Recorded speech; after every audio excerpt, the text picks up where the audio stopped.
At 3:03 a.m., the blue light of the smartphone screen sliced through the bedroom darkness. The boy stared at the display, his thumb hovering over the glass. The caller ID read, "Mom." He gripped the edge of the mattress until his knuckles turned white. 2 years had passed since the funeral. 2 years of silence. He slid his thumb across the screen and pressed the phone to his ear. He did not speak. The line hummed with a static that felt heavy and cold. He waited, his breath hitching in his chest, expecting a recording or a glitch. Instead, a faint sound emerged from the receiver, a whisper. It was his own voice, but higher, thinner, the voice of a child from a decade ago. "Don't open the basement door," the voice said. The line went dead instantly. The boy sat in the dark, the phone still pressed against his ear, listening to the dial tone. The warning hung in the air, sharp and impossible. He remembered the basement door. It had been locked for years. He stared at the dark doorway of his bedroom, realizing the silence of the house had changed. The boy stood up, his feet cold against the floorboards. He needed to be sure. He walked into the hallway, the air growing noticeably colder with every step he took toward the kitchen. The house felt different, as if the walls were leaning in, pressing the silence into his ears. He reached the kitchen, his hand trembling as he moved toward the wall hook where the basement key always hung. He reached out, his fingers brushing the cold metal of the hook. It was empty. He patted the wall, searching for the familiar weight. The key was gone. A sudden, sharp metallic scrape echoed from the far end of the corridor, like a blade dragging against stone. He spun around, his pulse thundering in his ears. He stood frozen for a heartbeat, his breath coming in jagged, shallow gasps. He stepped back into the hallway, his eyes locked on the dark passage ahead. He started to walk, drawn toward the basement entrance. He reached the top of the stairs, his hand hovering inches from the doorframe.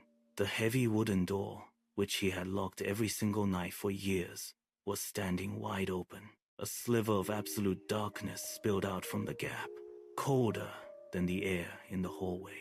He stared into the abyss of the stairs, his eyes straining to pierce the gloom. Nothing moved, yet the space felt occupied. He took a half step back, his heel catching on a loose floorboard that groaned under his weight. The sound was deafening in the stillness. Then it began. A soft, rhythmic tapping sound rose from the bottom of the staircase. It was not the sound of a footstep, but the distinct, wet slapping of a small hand hitting a wooden step. Tap, drag, tap, drag. The sound moved upward, deliberate and slow. He could not look away. The darkness seemed to pulse in time with the rhythm. The tapping stopped abruptly. The silence that followed was not empty. It was heavy, expectant, and suffocating. The boy held his breath, his chest burning, waiting for the shadows to resolve into a shape. He opened his mouth to shout, to demand who was there, but no sound escaped his throat. Then, from the deepest part of the stairwell, a voice drifted up. It did not sound like the thin, ghostly whisper from the phone. It sounded exactly like him. It was his own voice, with his own cadence, his own pitch, echoing from the dark. "I told you not to open it," the voice said. The words hit him like a physical blow, forcing him to stumble back. The realization crashed into his mind with terrifying clarity. The whisper on the phone, the childlike voice, had not been a threat. It had been a warning. It had been him, or something trying to save him. He stood on the edge of the stairs, finally understanding that the danger was not coming from the dark. It was already here. The boy spun on his heel, his muscles coiled to bolt toward the safety of his bedroom.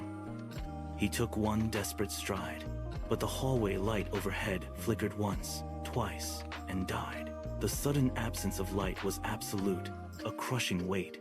Before he could find his balance, a violent gust of air rushed past him.